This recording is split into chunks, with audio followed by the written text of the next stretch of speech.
गीता अध्याय 15 के श्लोक 16-17 में 3 प्रभु बताए हैं। ये 3 प्रभु कौन हैं? किस प्रभु की शरण में जाने के पश्चात जन्म और मरण समाप्त हो सकता है? 3 प्रभुओं में सबसे उत्तम परमात्मा कौन है? कैसा है? उसका क्या नाम है? इन सभी गूढ़ रहस्यों को जानने के लिए अवश्य सुनिए जगत गुरु तत्वदर्शी संत रामपाल जी महाराज के अमृत वचन। परमात्मा क्या कहते हैं कि सुरपति दुखिया, भूपति दुखिया और रंक दुखी बपरीती हो, कह कबीर और सब दुखिया, एक संत सुखी मन जीती हो। अब परमात्मा ने निष्कर्ष निकाल दिया सारे अपने ज्ञान का कि बिना तो सुरपति सुखी, सुरपति माने देवताओं का मालिक राजा इंद्र। अब हम यहाँ एक सरपंच बन जाते हैं, चेयरमैन बन जाते हैं, मेंबर ऑफ पार्लियामेंट बन जाते हैं या एमएलए बन जाते हैं, मंत्री, मुख्यमंत्री, प्रधानमंत्री, राष्ट्रपति बन जाते हैं एक छोटे से टुकड़े का। तो हम ये सोच बैठते पता नहीं हमने क्या पा लिया। कुछ भी नहीं पा लिया।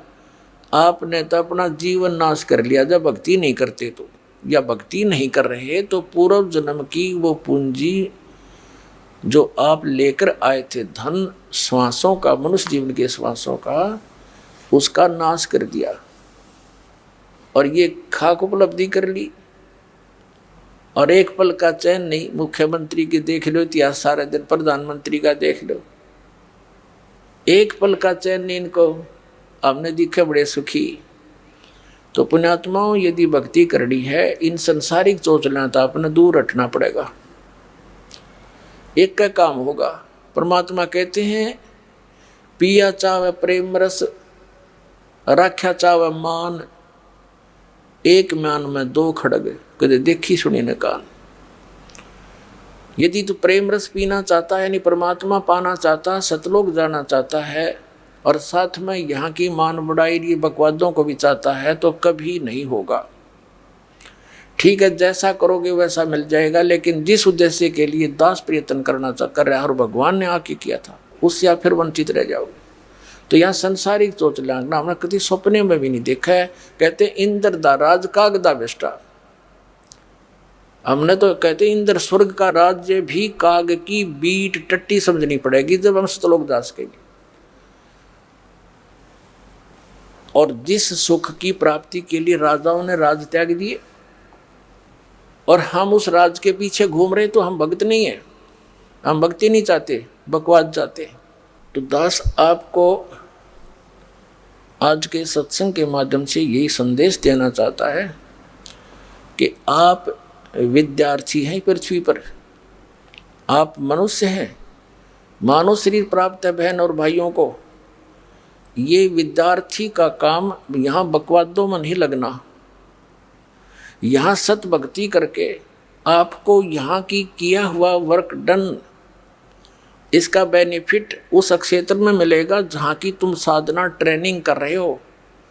कोई इंजीनियरिंग कर रहा तो इंजीनियर लगेगा, डॉक्टरी कर रहा तो डॉक्टर लगेगा, और अन्य साधना कर रहा है, उसी के आधार से आगे उसको उस क्षेत्र में जॉब मिलेगी।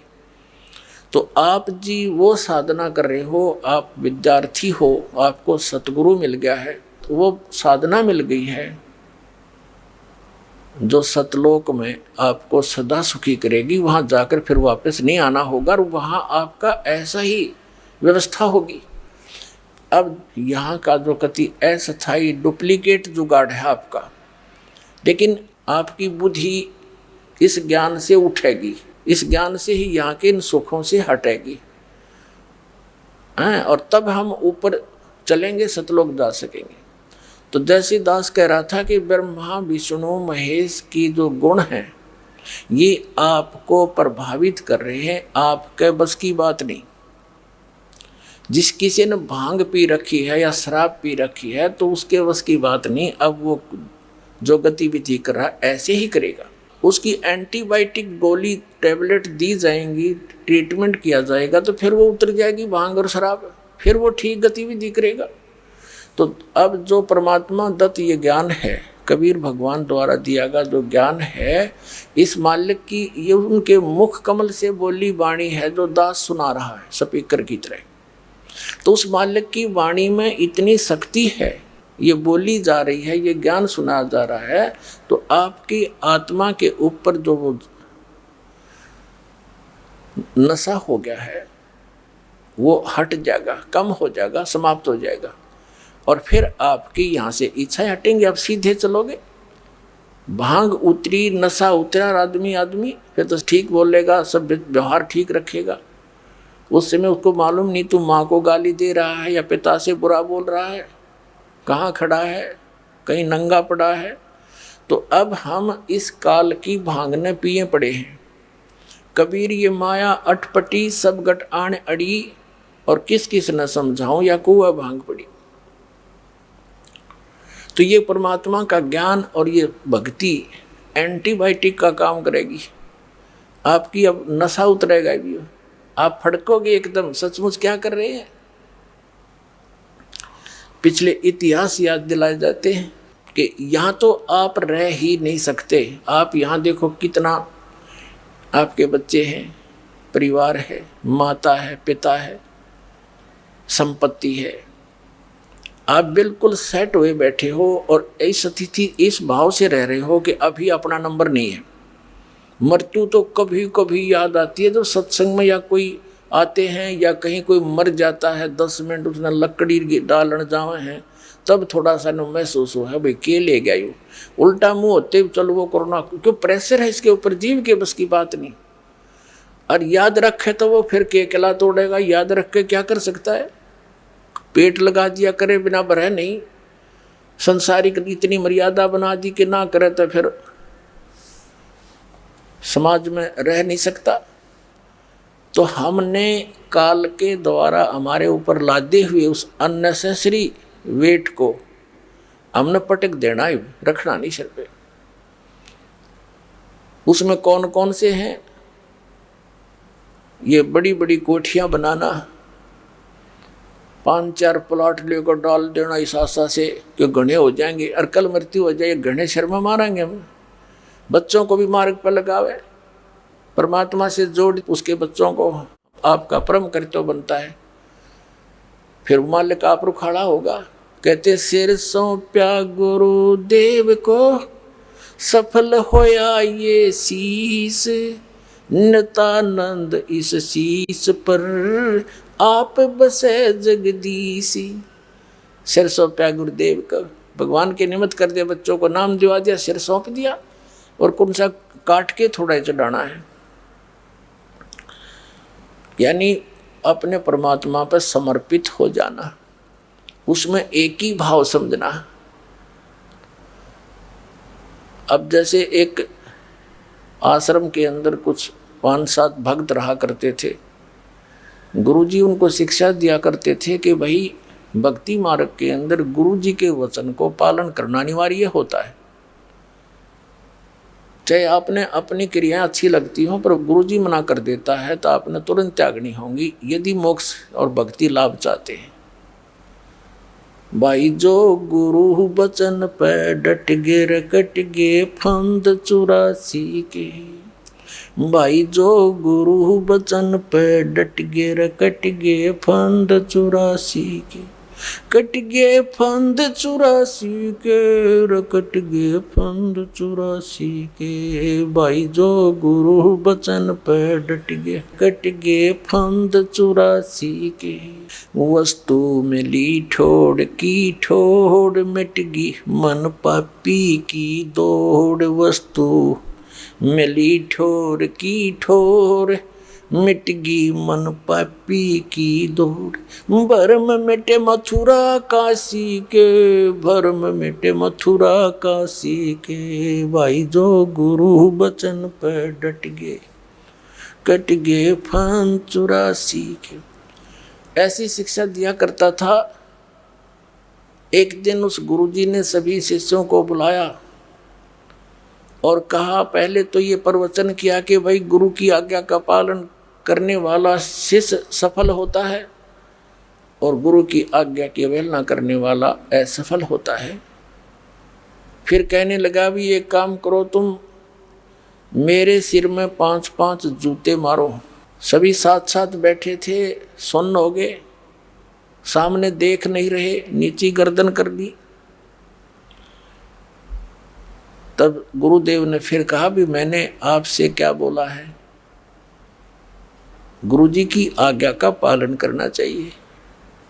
वो एक भी ना उठे, एक खड़ा हुआ, अपना जूता निकाला, गुरुजी के चरणों में जो आसन पर बैठे थे उनके नीचे बैठ गया जाके, और उनके चरणों के निकट जाके अपने सिर में 5 जूते मारे। तब गुरुजी ने कहा भाई डांडी मत मारे, तेरे सिर पर नहीं कहा, मैंने मेरे सिर पर कहा है। तब उसने क्या जवाब दिया विवेकवान व्यक्ति ने कि हे गुरुदेव, ये दास का शीश भी तो आपका ही है, क्या इस दास को आप अपना नहीं मानते? तब उसने कहा था बेटा इसमें विवेक की आवश्यकता है, और सिर सौंपना इसका नाम होता है, काट के नहीं देना। तो सिर सौंप्या गुरुदेव को, सफल होया यो शीश, नितानंद इस शीश पर आप बसे जगदीश। तो उन बच्चों को भी मालिक तो जोड़ दे, पावर की करेक्शन दे दे उनसे। तो जो काम पावर से होगा वो हाथ से नहीं हो सकता, मैनुअली नहीं हो सकता। जैसे आटा पीसा करती हमारी माताएं, 1 घंटे में जाकर 2 किलो मुश्किल तो पीसा करती। अरे पावर कनेक्शन ले लिया, कट कट कट कट कर 1 घंटे में पीसते 2 मण 80 किलो। तो कहने का भाव ये है कि जब हम मालिक से जुड़ जाएंगे तो हमारा सारा काम परमात्मा की शक्ति से होगा। तो जैसे प्रसंग जो चल रहा था कि इस परमात्मा की जो भक्ति है, इससे हमारा पहले तो वो कांटे निकलेंगे जिनके कारण आप दुखी हो, और फिर आपको राम नाम का जूता दिया जाएगा कि बच्चा भी से निकालिए मत ना, यानी मर्यादा भंग ना करना, भक्ति मत छोड़ना, ये राम नाम का जूता है। तो वो दुखी प्राणी सफल होगा इस मार्ग में, और जो सुखी हैं वो नाम भी ले लेते हैं, कुछ दिन के अंदर उनकी मान बढ़ाई नहीं छूटती, वो ज्ञान पूरा नहीं सुनते, वो बर्बाद हो जाते हैं, छोड़ जाते हैं इस मार्ग को। और उनके लिए वरदान है उन पुण्यात्माओं को जिनको ये संकट और कष्ट आया, जिसके कारण भगवान से जुड़े वो आजीवन नहीं दूर हो सकते, क्योंकि उनको पता है जब भगवान से दूर होंगे तो वो कैर फेर टूट जाएंगे, तो वो सफल होंगे। या फिर जो सुखी भी हैं और ज्ञान सही ग्रहण कर लेंगे, मालिक के समर्पित हो जाएंगे, कनेक्शन नहीं कटने देंगे, तो पावर साथ रहेगी भगवान की, उनको सद्बुद्धि बनी रहेगी, वो भी सफल होंगे। लेकिन अधिकतर वो लोग आखिर में बिगड़ ही जाते हैं। तो इसलिए प्रार्थना दास की है कि ज़्यादा ज्ञान सुनना पड़ेगा आपने। एक दिन ज्ञान सुन लिया, 2 दिन सुन लिया, कुछ 2-3 वर्ष लग कर फिर कहते हैं हमने ज्ञान हो गया, या भूल भी मारती प्राणी को। ये भी काल की एक जाल होता है, जीव को ज्ञान हो सकता है, ज्ञान हो गया तो उसके ऊपर टिक नहीं सकता, तो मालिक की पावर साथ रहेगी तो उस ज्ञान पर वो टिका भी रह सकता है। टिका रहना आवश्यक है, ज्ञान होना तो बहुत दूसरी चीज़ है। यानी संत बनना, साधु भक्त बनना ये अनिवार्य है। परमात्मा कहते हैं गोरख से ज्ञानी गणे, और सुख दे यति जहान, और सीता सी बहु भारिया, ये संत दूर स्थान। गोरख परमात्मा से ज्ञान प्राप्त करके गोरख ज्ञानी पाक गया था। कबीर साहब के साथ गोष्ठी हुई थी, डलेड हो रहा था, सिद्धि से पहाड़ का सोना बना दिया था उसने अपने वचन से, और भी बहुत सी सिद्धियाँ थी। तब परमात्मा ने कहा था कि जंतर मंत्र जोगनी भाई, कबीर साहब ने कहा था। और कहते हैं गोरखनाथ सिद्धि में बोल्या, अटूणे टामण हंड फूल्या, जंतर मंत्र जोगनी भाई, काल चक्र जम जोरा खाई, तुम हो जम की फर्दी माही। तब गोरखनाथ जी को ज्ञान हुआ, परमात्मा से उपदेश प्राप्त किया, ज्ञान से ग्रहण किया। उस ज्ञान को सुनका गला ज्ञानी पा गया, पूरा ज्ञान सुना हुआ है, बहुत से चेले भी बना लिए बगैर किसी आज्ञा के, वो उसका अपना बट्ठा बिठाया।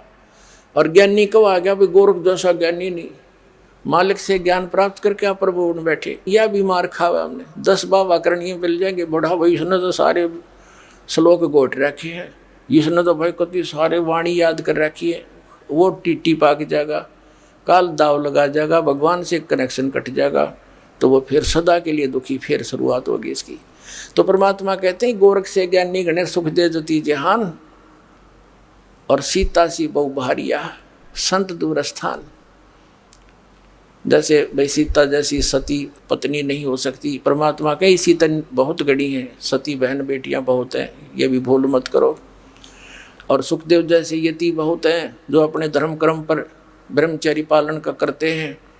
और गोरख जैसे ज्ञानी गणे। संत दूर स्थान, साधु संत भक्त बनना ये बड़ी दूर घर है उसका, यानी इस मर्यादा के अंदर रहना, सत भक्ति करना, मान बड़ाई से दूर रहना, यहाँ के संसारिक चोचलों से बच के रहना, इनकी कति सपने में इच्छा नहीं करना, वो संत है। कहते संत दूर स्थान, ऐसे साधु बनना बड़े दूर की बात है। लेकिन बनेंगे जब हम इस मार्ग पर चल रहे हैं। तो इस प्रकार इस ज्ञान को सुनते रहना, और दास के मुख से सुनोगे और ज़्यादा असर होगा। क्योंकि जैसे एक तो प्रधानमंत्री कहे ये सड़क बना दो बरवाड़ा से लेकर दौलतपुर तक, तो अगले दिन मट्टी पड़नी शुरू हो जाएगी, उस पर कार्य शुरू हो जाएगा। और उसने एक आम आदमी कहे या कोई अधिकारी कहे उससे हटकर कोई भी कि ये बना दो, सपने में ना बने, वो बात दोनों वर्ड एक जैसे ही बोल रहे हैं। तो इसी प्रकार अधिकारी के वचन में जो शक्ति होती है वो अन्य व्यक्ति से कितना किसा दिखता हुआ अपने, वो उस काम को नहीं कर सकता। इसी भ्रम के निवारण के लिए परमात्मा ने सबसे पहले अचिंत से कहा था तू सृष्टि रच के देख ले। उसने अक्षर पुरुष की उत्पत्ति की, वो जाकर सो गया मानसरोवर में, अचिंत वहाँ बैठा, वो वहाँ सो रहा। अब सृष्टि रच खा के जब परमात्मा ने कहा था भाई तेरे को सबक सिखाया है और बाकी सतर्क हो जाते हैं, एक का चोट लाग जा बाकी सारे बचा करें, और कहा था समर्थ का काम समर्थ ही कर सकता है, चुप करके बैठ जा अपना। तो उसके बाद अचिंत समझदार था, कान पकड़ दिया।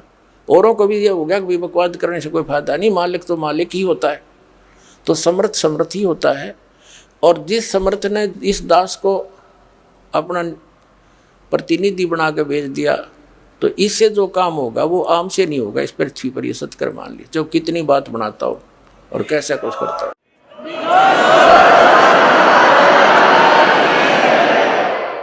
ये इसलिए बताया जाता है कि फाउल पॉइंट हो जाएंगे, मार खा जाते हो आप। अब परमात्मा की वाणी है, परमात्मा के वचन है, दास सुना रहा है, ये अधिकारी बना रखे है, इसलिए सुना रहा है। ना तो मेरे के सिर में दर्द था, अपना भक्ति करूँ, माला फेरूँ, और गुरु जी के चरणों में बैठा अपना टाइम पास हो रहा था।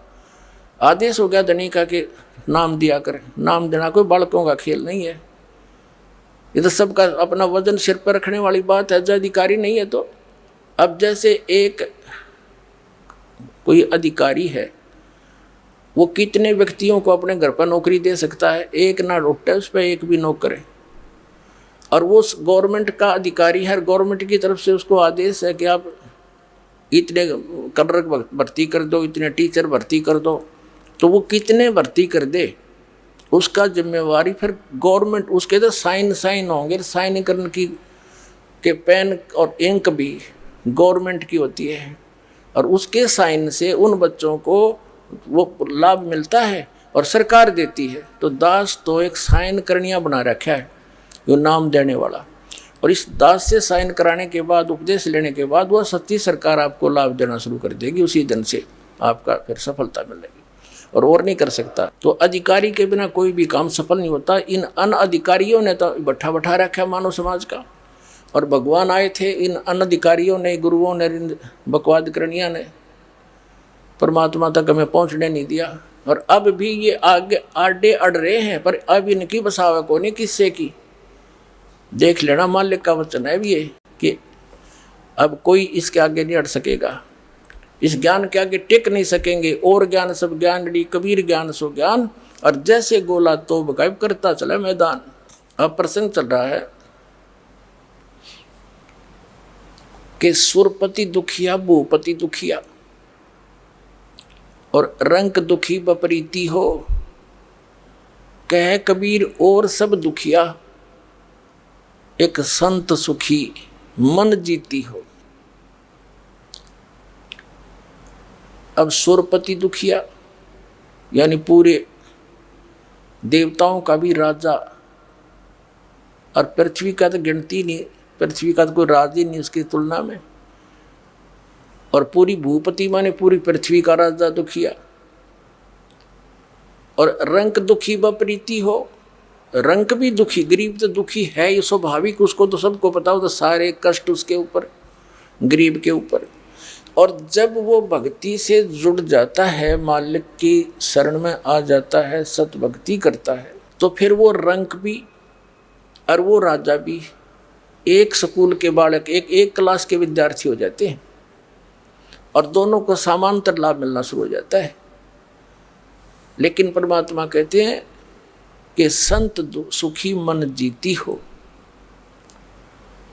अब नाम लेने के बाद हमने अपने मन को जीती बनना पड़ेगा। कैसे जीतेंगे? बात वहीं आती है जो गुरु वचन पर डट गए कट गए फंद 84 के। इस ज्ञान से मन डटेगा, इस ज्ञान से मन की रुकावट बनेगी और ये मन फिर ऐसा हो जाएगा, ये बिल्कुल तो समाप्त होता नहीं, क्योंकि ये भी यहाँ 21 ब्रह्मांड का मालिक, ये काल है, उसका एजेंट है ब्रह्म का। इसको इस ज्ञान से आत्मा इतना टाइट कर देगी, देखो ये हानि नहीं पहुंचा सकता। जैसे दास का जन्म किसान परिवार में हुआ, हम देखा करते थे जो बैल ज़्यादा फूफा करता था उसको टाइट रस्से से बांध देते थे, उसकी रेंज कम कर देते थे, उसके सिर सर मारने की, तो उसकी कुछ सीमा होती थी, उस तक ही वो फूफा कर सकता था, हानि नहीं पहुंचा सकता था। तो इसी प्रकार इस मन रूपी इस बैल को जो हानि पहुंचाता है, इसको इतना टाइट बांध देंगे हम, इस ज्ञान से इतना टाइट बंध जाएगा ये कि हानि नहीं पहुंचा पाएगा। आत्मा तुरंत एकदम सतर्क हो जाएगी। अब तो मन इसको मूर्ख बना रहा है, तेरा नुकसान हो जाएगा, फलाने ने ये कोठी बना ली, उसने ऐसा बना लिया। इस आत्मा के सारे ही आगे चलता है ये, इसके ये समझ लो जैसे जिसकी टांग ना हो और वो सपोर्ट से चलता है। तो काल जो है ये मन बिना पैरों का है, ये आत्मा के पैरों को प्रयोग करता है। जब आत्मा को ज्ञान हो जाएगी, उठे को नहीं, ये चल सकता नहीं इससे आगे। तो इस प्रकार ये मन जीता जाएगा।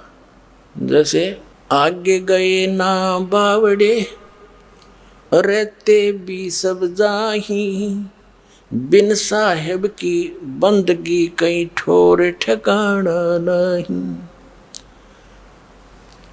अब परमात्मा क्या बताते हैं? जैसे मोती ओस का ऐसी तेरी आव, गरीब दास करो बंदगी बहोर न ऐसा दाव। जैसे मोती ओस का, सुबह आप देखते हो रात को ओस गिरती है पत्तों पर, कांटों पर, ओस के बिंदु से, पानी के बिंदु से लटक रहे होते हैं। सूर्य के प्रकाश से उनमें इतनी चमक लगती है जैसे मोती लटक रहे हों, और 2 घंटे के बाद उनका नामो निशान नहीं मिलता, खत्म हो गए। तो यहाँ परमात्मा कहते हैं तुम्हारा यहाँ जीवन उस कांटे पर लटकी हुई ओस के जल के तुल्य है। जैसे मोती ओस का ऐसी तेरी आव, गरीब दास कर बंदगी बहोर नहीं ऐसा दाव। ये मानव शरीर और ऐसे समय में जो परमात्मा ने अब ये बैन उठा दिया भक्ति से, वो ज्ञान जो गुप्त रखा हुआ था अब उसको खोलने का, अब उसके बच्चों तक पहुंचाने का आदेश दे दिया। तो इस समय में मनुष्य जीवन ये एक दाव है, आपका दाव लगा है। तो परमात्मा समझाने की चेष्टा करते हैं, ये संसार समझदा नाही, कहंदा श्याम दोपहरे नू, गरीब दास ये वक्त जात है, रोवोगे इस पैरे नू। परमात्मा कबीर परमेश्वर जी ने 600 वर्ष पहले आदरणीय धर्मदास साहिब जी की चिंता का निवारण करते हुए कहा था। क्या चिंता थी धर्मदास जी को? धर्मदास जी का जो लड़का था, नारायण दास नाम था, और आदरणीय धर्मदास साहिब जी बहुत बड़े सेठ धनी व्यक्ति थे, बनिया थे, वैश्य थे। परमात्मा से मिलन से पहले उनका एक पुत्र हो चुका था नारायण दास, और वो काल का दूत भेज रखा था उसके। जब परमात्मा उनको मिले और धर्मदास जी ने परमात्मा की प्रत्येक बात को सत्य मानकर अन्य उपासना आन उपासना छोड़ दी, फिर सबसे पहले माता पिता का कर्तव्य बनता है कि मेरा पुत्र पुत्री भी परमात्मा से जुड़े, मालिक इनका संरक्षक बन जावे, इनका जीवन सफल हो। क्योंकि हम अपने बच्चों के लिए अपने तन की परवाह नहीं करते, अपने धन की परवाह नहीं करते, तो उन बच्चों के लिए फिर अब हम पीछे क्यों रहे। जब हमें ज्ञान होगा, जैसे हम बच्चों को पढ़ाते हैं सिर्फ एक पेट के लिए, इनका गुजारा हो जाएगा, गुजारा भी जो किस्मत में होगा उन्हीं का होता है ना। लाखों पढ़ते हैं, नौकरी कितनों को मिलती है।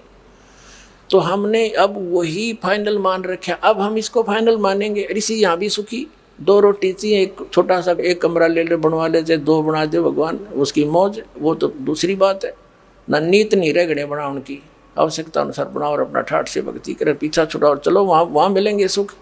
कॉलेज में सुख थोड़ा ही होता है। तो उस माता पिता के कर्तव्य को और बच्चे की ममता के कारण माता पिता वाले कर्तव्य को पूरा करने के लिए परमात्मा से कहा, भगवान मेरे बेटे को भी नाम दे दो। अब कबीर साहब लगे समझाने, ब्रह्मा विष्णु महेश ऐसे हैं, इनकी स्थिति है, पूर्ण परमात्मा अपने को छुपा कर कहते हैं वो परमात्मा सतलोक में है, वहाँ सदा सुखी रहोगे। तो नारायण दास तो था काल का दूत, ने बोला हम नहीं मानना है श्री कृष्ण से ऊपर किसी को। और पिताजी आपकी तो बुद्धि भ्रष्ट होगी बुढ़ापे में, आपको इसने बहका लिया, जुलाहे ने ऐसी उठपटांग बातें करके उठ कर चला गया। जवान हो रहा था, 18-20 उम्र, बल्कि ज्यादा आयु का। तो नारायण दास को काफी समझाया।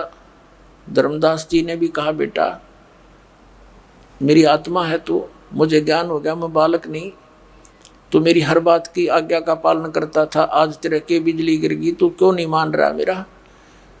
उसके आगे बैठ कर रोए, समझावर उठ कर चल पड़े कि कहाँ से ज्ञान ले आए तुम, ये कहाँ से ज्ञान लिया।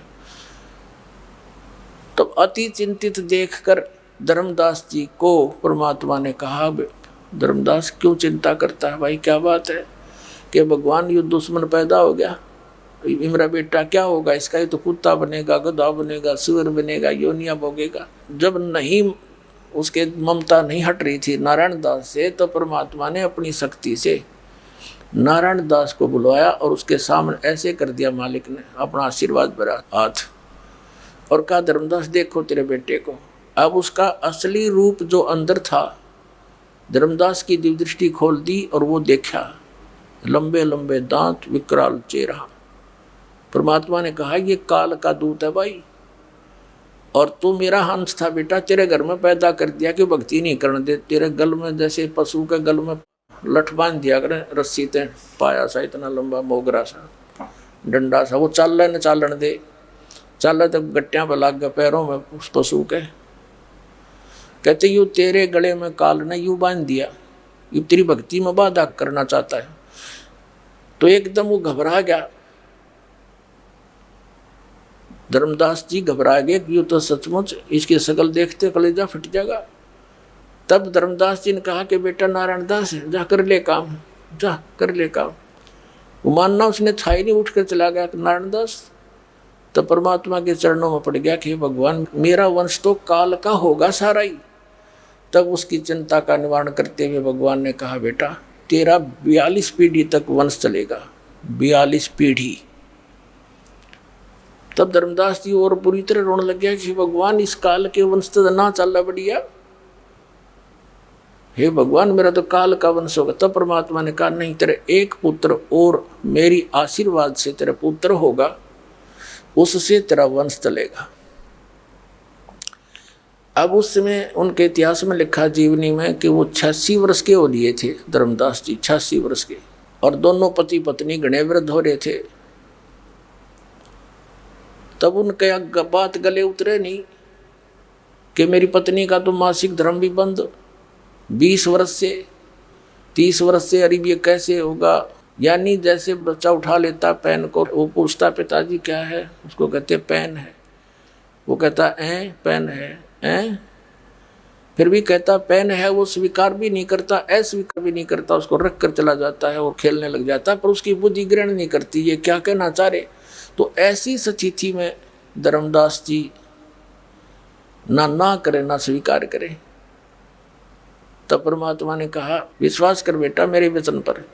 तब मालिक ने ऐसे हाथ किया, आसमान से एक आत्मा यानी एक बालक आया, उसके आंगन में लेटा दिखाई दिया, उसके आंगन में खेलता हुआ, कि ये आएगा 10वें महीने तेरी पत्नी के गर्भ है। अब धर्मदास जी के साथ तो वो स्थिति थी कि यूँ होलेगी जब वह बात बनेगी, तो परमात्मा ने दया करी, 10वें महीने वो पुत्र उत्पन्न हुआ। अब वो पुत्र उत्पन्न हो गया, फिर उसको चिंता हुई कि भगवान आप तो अब चले जाओगे और हम भी चले जाएंगे, मेरे वंशज बाहर कैसे होंगे, मेरे जो आने वाली पीढ़ियां हैं 42 पीढ़ी तो आपने दे दी, इनका कल्याण कैसे होगा। तो परमात्मा ने कहा कि इसको आशीर्वाद दूंगा मैं, धर्मदास तेरे पुत्र को थोड़ा सा ही होलेगा 10, 12, 15 साल का, तो इसको मैं नाम देने का अधिकारी बना दूंगा, और इससे जो उपदेश लेंगे आपके भी परिवारजन वाले या कोई अन्य और भी, तो उनको लाभ मिलेगा। लेकिन अभी इनको मोक्ष नहीं होगा, इनका अभी वास्तविक मंत्र इनको बताना नहीं है, और आप भी इनको नहीं बताना। धर्मदास मेरी लाख दुहाई, ये मूल ज्ञान और ये सार नाम कहीं बाहर ना जाए। ये सार नाम बाहर जो पढ़ी बिचली पीढ़ी हंस नहीं तरही, और ये मूल ज्ञान बाहर जो पढ़ी बिचली पीढ़ी हंस नहीं तरही, और मूल ज्ञान को तब तक छुपाई जब लगिए द्वादश पंथ ना मिट जाए।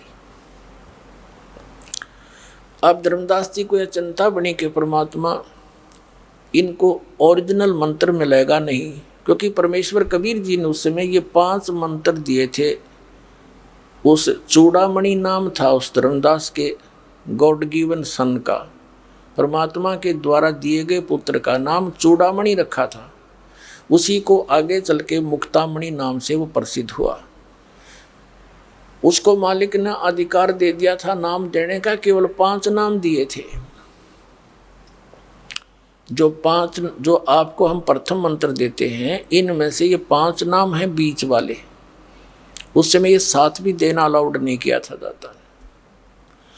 तो ये 5 नाम देने से क्या होता है कि यहाँ संसारिक सुविधाएं और मनुष्य जीवन मर्यादा बनाकर दे दी, इस तरह क्रियाएं करो, 5 यज्ञ, धर्म यज्ञ, भंडारे करने ऐसे ऐसे, और ये मंत्र 5 उसको दे दिए, आगे देने का अधिकारी बना दिया।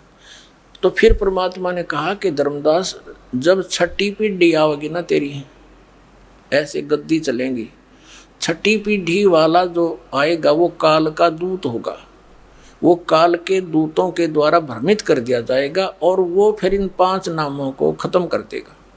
वो कोई और ही ऊट पटांग मंत्र बनाकर देने लग जाएगा, और मेरा वचन ना खाली जाई, मैंने जो कह दिया यह सच्ची होगी। अब धर्मदास फिर चिंतित हो गया कि भगवान फिर कैसे बात बनेगी। अब तो चलो सब्र किया था कि भी मनुष्य जीवन मिलते रहेंगे, और अब वो आगे चल के उनका तो वो नाम भी खत्म हुआ। तब परमात्मा ने कहा था कि आगे क्या होगा कि मेरी वाणी को जो पढ़ रहे हैं, अब वाणी तो मेरी पढ़ेंगे, और इस वाणी के अंदर के ये ज्ञान यज्ञ बनता है, इस ज्ञान यज्ञ से भी इनको मनुष्य शरीर और भंडारे करते हैं, इससे भी इनको मानव शरीर प्राप्ति होती रहेगी, लेकिन मोक्ष नहीं हो पाएगा। तब धर्मदास जी को चिंता बनी कि हे भगवान, आगे फिर इनको वो ओरिजिनल नाम देगा कौन आकर के। जब परमात्मा ने कहा था कि जब बिचली पीढ़ी आवेगी और 5505 वर्ष जब कलयुग बीत जाएगा, उस समय में यानी जो 12वां पंथ है गरीबदास जी का, उस बार में पंथ में परमात्मा ने कहा संवत 1774 जब बीत जाएगा 75वां लगेगा, उस समय गरीबदास जी का जन्म होगा और उससे फिर 12वां पंथ चलेगा। वो 12वां पंथ चल चुका होगा और जब कलयुग 5500 वर्ष बीत जाएगा उस समय मैं उस गरीबदास वाले पंथ में जाऊंगा और 12वें पंथ के द्वारा जो 12वां पंथ है गरीबदास का, उस गरीबदास जी द्वारा मेरी महिमा की वाणी का पुनरुत्थान होगा। क्योंकि वहाँ तक काल के दूत कबीर पंथ में घुस गए, कबीर सागर, कबीर वाणी, कबीर बीजक आदि वाणियों का अन्य ही अर्थ बना के उल्टा सुल्टा कुछ फेर बदल भी करके अपने अनुकूल इसमें खराबी पैदा कर देंगे, मिलावट कर लेंगे, कहीं काट देंगे, कहीं जोड़ लेंगे। तो उसकी पूर्ति गरीबदास जी वाले पंथ के प्रवर्तक संत गरीबदास साहिब जी से करवाएंगे। और फिर गरीबदास वाले पंथ में जब 5500 वर्ष वाले समय आएगा पिछली पीढ़ी का, तब मैं जाऊंगा उस गरीबदास वाले पंथ में आगे चल के और सभी पंथों का मिटा करके एक पंथ चलाऊंगा। उस समय धर्मदास, उसके बाद हजारों वर्षों तक ये ज्ञान चलेगा, पूरी पृथ्वी पर मेरा ही नाम, मेरा ही ज्ञान और कबीर भगवान रह जाएगा। और सभी पूरी विश्व की जितनी भी पुण्यात्माएं हैं मनुष्य शरीर धारण करेंगी, क्योंकि उन अच्छी आत्माओं को जन्म दूंगा। फिर मैं जैसे नाम लोगे आप, आपके घर जो संतानें आएंगी वो बहुत पुण्यकर्मी आएंगी, उनको तो बचपन से ही कोई संघर्ष ही नहीं करना होगा, वो तो परमात्मा कबीर कबीर करते जन्म लेंगे। तो उन जो स्टॉक रखा भगवान ने, उन आत्माओं को आपके घर भेजेगा।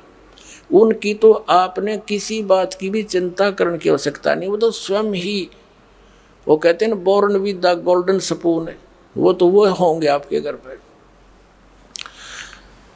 तो जब कहा था कि फिर तेरे वंश चलेगा 42 पीढ़ी तक, और इस मेरे उस चलाए जा रहे उस पंथ, सुकृत पंथ कहा है मालिक ने, यानी यथार्थ कबीर पंथ से जो उपदेश ले लेगा और मर्यादा में रहेगा, धर्मदास तेरी सारी, तेरी पीढ़ी वाले वीर और पूरा विश्व ही पार होगा। तू अपनी पीढ़ी की चिंता कर रहा है, मैंने सारे विश्व के प्राणियों की चिंता।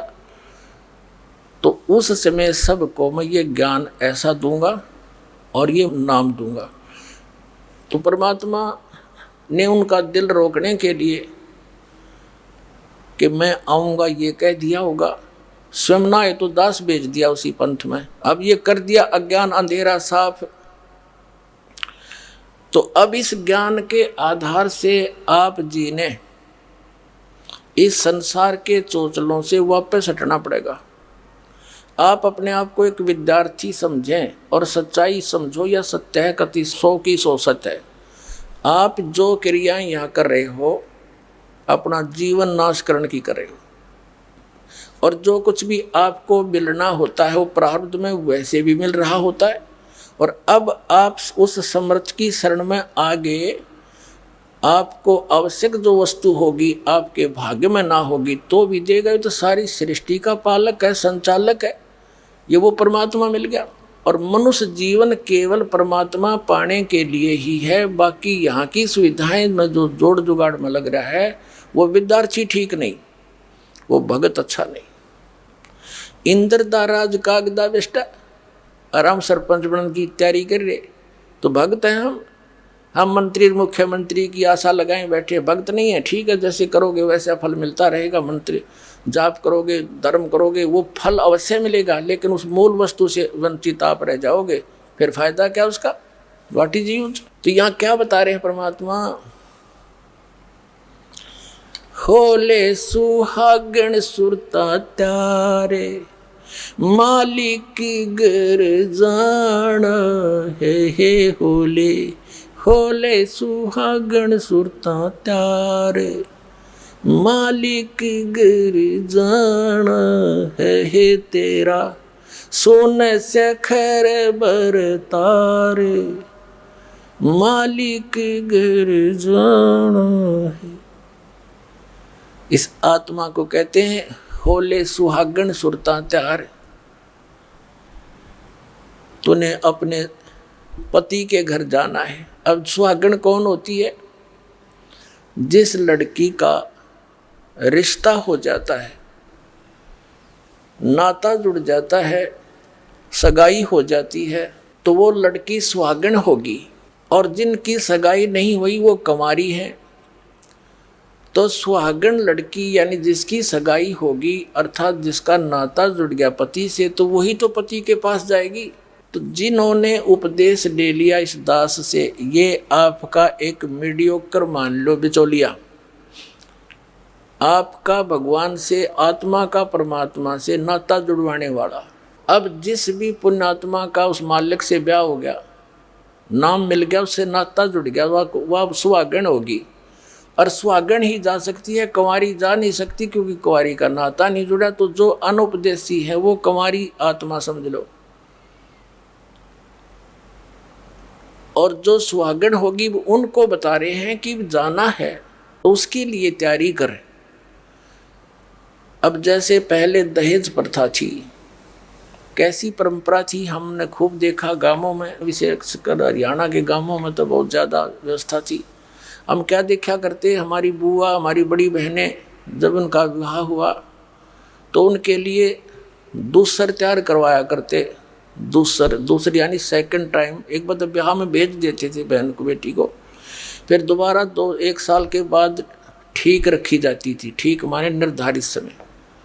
तो जब वो ठीक निकट आती थी, 1 या 2 साल के रखे जाती थी, तो उस दौरान उस लड़की से कहा जाता था कि तू आगे की जो उसकी सासू, ननद, जेठानी या कोई और किसी के सबकी लेन देन होता था, तो उनकी अलग से वस्त्र दिया करते थे, जिनको तीड़ बोला करते देसी भाषा में। तील यानी सूट सेट है।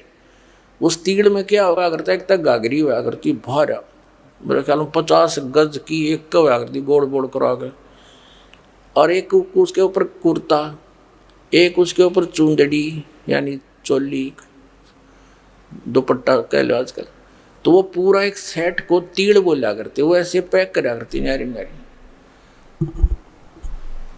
और वो क्या होती थी, 30 तो अगलियाँ की, अगली माने ससुराल में जितनी भी बड़ी ठहरी बूढ़ी जेठानी, दुरानी, ननद, उनके लिए, और 20 पछलियाँ की, 15-20 लड़की की, यानी पूरा गातन करके वो ले जाते थे। तो वो लड़की की जब वो दूसरी यानी सेकंड टाइम भेजने की तैयारी करते थे, कपड़े घर पर सिलवाया करते तकरीबन टेलर को बुला के। तो वो तो टेलर बनाता था, तिल यानी सूट सेट अलग अलग बना कर रख देता था। और छोटे छोटे बच्चे, बेटियां होती थी, वो क्या करती थी, उस टेलर के द्वारा काटे गए टुकड़े छोटे छोटे उठा लेती थी, जो वेस्ट होते थे, उनको उठाकर ऐसे ही घाघरी यानी जो नीचे का पैरन की हुआ करती, उससे बचे हुए की तो घाघरी बना लेती, या घाघरी होगी, उसके ऊपर कुर्ता वाले वो निकाल के वो कटे हुए पीस को उस पर कुर्ता, फिर वो चुंदड़ी वाले में चुंदड़ी, वह पूरी सेट बनाकर रख लेती। वो छोटे छोटे कट पीसों के, कट पीस भी 2-2 उंगल के, कुछ 3-3 इंच के टेढ़े मेढ़े कटे हुए, और उनको रख के और पूरी गठड़ी बांध लेती थी, और रोज खोल के। और पहले स्कूल काल तो थे को नहीं, बेटियां जवान हो जाती थी, अपने घर पे रहती थी, तो वो क्या करती, उसको खोल कर, जो 10-5-7 साल की लड़की होती थी, खोल कर देखा करती थी, ये इतनी अगलियाँ की, इतनी पछलियाँ की, ये गुडिया की, एक गुडिया बना लेती थी, और एक गुड्डा बनाती थी, उनका ब्याह करती थी। फिर गुडिया की वो सारी तीड़ उसके साथ रख के और गुड्डा के साथ फिर दूसरी अलमारी में धराया करती। वह पहुंच गई वहाँ पर। अब उसकी लड़की के वो गठड़ी बांध रखी थी, वो तिल बोलती थी उनको, सूट सेट अलग अलग, उनमें से कोई दूसरी बहन या भाई निकाल लेता एक आदि उस चिथड़े ने, उस टुकड़े ने, और वह गिनती अगले दिन एक कम पाती तो रोती। घर के पूछते भी क्यों रो रही है बेटी तू, मेरी तीड़ निकाल ली, किसने निकाली, मेरी तीड़ निकाल ली, बुरी तरह रो पाँ पीटे। अब वह तीड़ ने त्याड़ एक दो उंगल के कपड़े इकट्ठे करके उन्हें तीड़ मान रही, तो यहाँ परमात्मा हमें याद दिलाना चाहते हैं कि तुम जो संसारिक सुखों को, यहाँ की सुविधाओं को जो उपलब्ध करने में अपना जीवन व्यर्थ कर रहे हो, ये तो वो गुड़िया के साथ खेल रहे हो आप। गुड़िया खेलत उम्र गंवा दी और लाया नहीं विचार, तेरे साथ की कितनी जाली तू क्यों लारी वार, और गुड़िया खेलत तने उम्र गंवा दी, लाया नहीं विचार। तो पुण्यात्माओं, यहाँ का राष्ट्रपति, इस पृथ्वी का, पूरी पृथ्वी का राजा, ऐसा जान लो जैसा वो बालक गुड़िया खेल खेल रही थी। इतने चिथड़ों को, पीस को, टुकड़ों को वो सूट मान रही थी। और ओरिजिनल सूट कैसा होता है, और गुड्डा को गुड़िया का ब्याह कर रही थी। ओरिजिनल ब्याह क्या होता है, जब वो लड़की बड़ी हो जाती है, मैच्योर हो जाती है, उसके दिमाग, उसका माइंड मैच्योर हो जाता है, फिर उस बेटी को पता लगता है तिल क्या होती है, दुल्हा कैसा होता है, और फिर कहाँ जाने से तुझे उसका लाभ मिलता है, सुख होता है। तो फिर वो लड़की, उसका विवाह हो जावे, उसके बाद फिर वो उन टुकड़ों से नहीं खेल सकती। खिला के दिखा दो तो उसने फिर छू भी ले तवा, क्योंकि उसको ज्ञान हो गया और ओरिजिनल दूल्हे का पता लग गया, वो तो डुप्लीकेट से आगे। तो हम जब उस अपने सच्चे मालिक रूपी दूल्हे से जब आत्मा का यो निकाह हो जाएगा, विवाह हो जाएगा, यानी उसके सुख का जब इसने ज्ञान हो जाएगा, फिर इन गेल नहीं खेल सकता, टाइम पास करना होगा फिर तो उसने यहाँ पर जितने दिन का शेष जीवन रह रहा है। आशा भगवान में लग जाएगी, हटाने से नहीं हटती है। इस ज्ञान से आपको इतनी दृढ़ता आ जाएगी। और फिर परमात्मा कहता है, यहाँ अगर तने थोड़ी बहुत जो सुख चाहिएगा यहाँ का, तो भी मैं ही दूंगा। जिसके प्रारब्ध में है, भगवान से दूर है, तो भी वो सुख ले रहा, फिर अगले जन्म है, अब तो ले लिया, अगले जन्म में गधा बन गया, वो सुख कहाँ गया। और परमात्मा कहते फॉरएवर सुख दूंगा, सदा के लिए सुखी कर दूं। तो हमने उस सुख की आवश्यकता थी, हम इसी में अपना जीवन गुड़िया खेल जन्म गंवा दिया, तने लाया नहीं विचार। तो अब हम इस ज्ञान से हम उस सियाने होंगे, मैच्योर होंगे, हमारा माइंड मैच्योर हो जाएगा, फिर हम नहीं खेल सकते नकलियाँ तय। आप देखना भी तो बच्चे हो, अभी आप स्टार्ट किया है, कोई पहली कक्षा का बालक है, कोई दूसरी का, कोई तीसरी का, यानी जिस दिन से आपको ने उपदेश मिला उस दिन से आपका जीवन शुरू है। जा दिन सतगुरु बैठिया ता दिन लेख जान, बाकी जन्म गंवा दिया बिना गुरु के नाम। तो जिस दिन आपने नाम मिला, आपका जन्म है इस आत्मा का। उस दिन से शरीर चाहे किसी का 60 वर्ष का है, चाहे 20 वर्ष का, चाहे 10 वर्ष का, उससे कोई लिंक नहीं। उस दिन से आपका मनुष्य जीवन प्रारंभ है, जिस दिन इस दास से आपने उपदेश ले लिया। तो आज किसी ने 2 वर्ष हुए हैं, किसी ने 6 महीने हुए हैं, तो वो 6 महीने का बालक है। 2 वर्ष का 2 वर्ष का ही है, कोई 10 वर्ष हो गए तो 10 वर्ष का बालक ही है वो। तो ऐसे जिस दिन से आपको ये, जब आप मैच्योर हो जाएंगे और परमात्मा आपके साथ ऐसे लक्षण करेगा, आप देखते रह जाओगे कि भगवान ऐसा कर रहा है। और फिर हम नालायक उल्टे अपने प्रेतन से बकवादों में पैर दे रहे हैं, आत्मा धिक्कारा करेगी आपने इस मन को। और फिर ये ऐसा चलेगा बिल्कुल सीधा स्ट्रेट चलेगा तो दूर पहुँचे, घर पहुँचेंगे। अब हम सफ़र में चल रहे हैं, कहीं डुगडुगी बजाने वाला खड़ा है, उद्देश्य छोड़कर वहाँ बैठ के रात होगी, रात में फिर आगे सफ़र कैसे करेंगे, यानी इतना समय वेस्ट किया। तो परमात्मा कहते हैं फिर हम अपना सीधा चलेंगे, यहाँ की किसी प्रकार की भी इस तड़क भड़क को हम महत्व नहीं देंगे। तो क्या बताते हैं, सतगुरु मारे बानिया करते बनज व्यवहारी, बिन डांडी बिन पालड़े ये तोल दिया संसारी। कितनी गहरी बात कही है मालिक ने, यानी आप आरती आप साजे, आप किंगर आप बाजे, आप ताल झांझनकारा, आप नचे आप देखना। अब वो परमात्मा स्वयं ही सारे रोल कर रहा था, एक भगत के भी, एक संत के भी, एक सच्चे सतगुरु के भी, और एक नेक नागरिक के। यानी अपना सीमा में रहे, बकवादों में बड़ा नहीं, एक झोपड़ी में टाइम पास करके दिखाया मालिक ने, अनंत कोट ब्रह्मांडों के संचालक ने। तो क्या बताता है कि सतगुरु हमारे बानिया, हमारे दो सतगुरु हैं, यानी जैसे इस दास पर जाकर दीप या मालिक खुद आए थे या उन महापुरुषों को भी ज्ञान दिया था जो उनसे संपर्क में आए, लेकिन उनसे कह दिया था कि अभी समय नहीं है ये रहस्य डिस्क्लोज करने का। उनसे कसम दिवा दी थी, प्रतिज्ञा करवा दी थी। तो उन वो महापुरुष पक्के थे, दृढ़ थे। धर्मदास जी हालांकि अपनी संतान पर बड़े आसक्त थे, फिर भी मालिक के वचन को भंग नहीं किया उसने, कोई नाम नहीं बताया किसी को। और इसी प्रकार नानक साहिब जी को कह दिया था कि सतनाम नहीं देना किसी को भी, पूरे सिख समाज सतनाम से वंचित है। और एक बार मर्दाना ने यह गलती कर दी थी, उसको झटका दे दिया था कि कहीं आगे डिस्क्लोज ना हो जाए। लेकिन वो दुश्मन नहीं थे हमारे, अब आ जाएंगे, क्योंकि ऐसी मर्यादा चला के चले गए नानक साहिब जी। धर्म भंडारे होते हैं, भगवान की वाणी पढ़ते हैं, तो उससे इनके मनुष्य जीवन बने रहे। और भगवान में चाहे सभी, जैसे हिंदू है, मुसलमान है, सिख है, ईसाई है, इनमें आस्था भगवान की अभी तक। चाहे मर्यादा कुछ भी मालिक ने इनके लिए कुछ भी दे रखा था। ये ग्लूकोज समझ लो, ग्लूकोज लगा रखी थी आपके इस आत्मा के, तो ग्लूकोज रोग नाश नहीं करती, इंजेक्शन न्यारे होते हैं, वो ट्रीटमेंट रोग नाश करने का उससे भिन्न होता है, लेकिन ये सहयोगी भी होती है। तो धर्मदास जी को परमात्मा ने मना किया था। तो क्या बताते हैं कि अब ये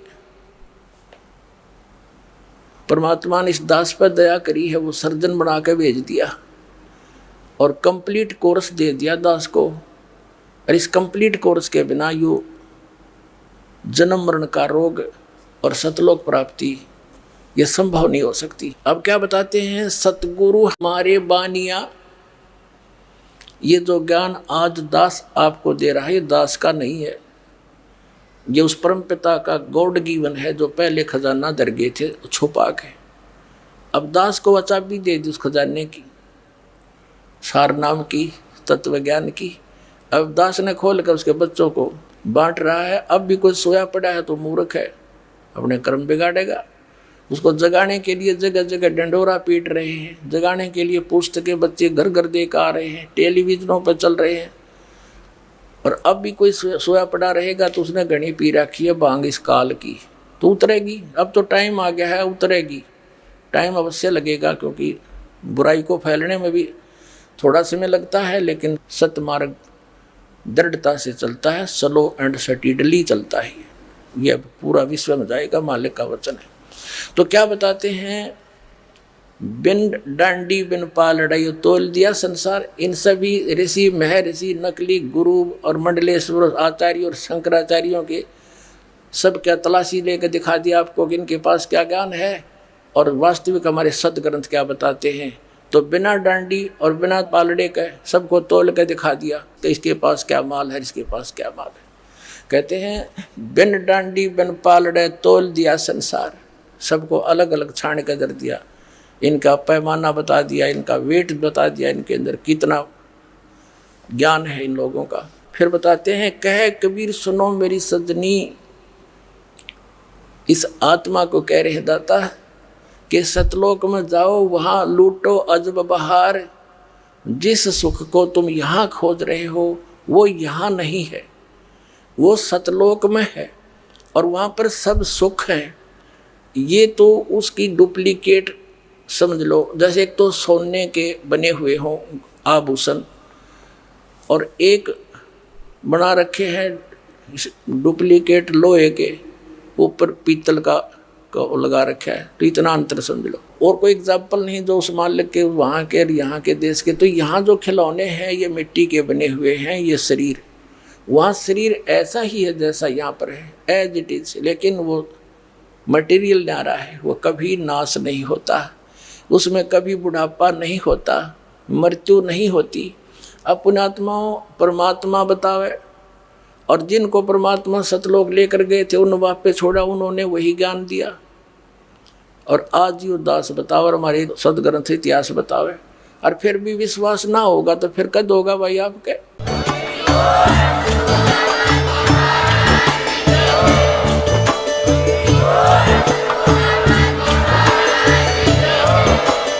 आप सुन रहे थे जगत गुरु तत्वदर्शी संत रामपाल जी महाराज जी के मंगल प्रवचन। अधिक जानकारी के लिए विजिट कीजिए हमारी वेबसाइट www.jagatgururampalji.org। संत रामपाल जी महाराज जी के शुभ आशीर्वाद से पूरे विश्व भर में 500 से भी ज्यादा नाम दीक्षा केंद्र हैं, जिन पर संत रामपाल जी महाराज जी द्वारा ऑनलाइन निशुल्क नाम दीक्षा दी जा रही है। अपने नजदीकी नाम दीक्षा केंद्र का पता करने के लिए संपर्क करें 8222880541।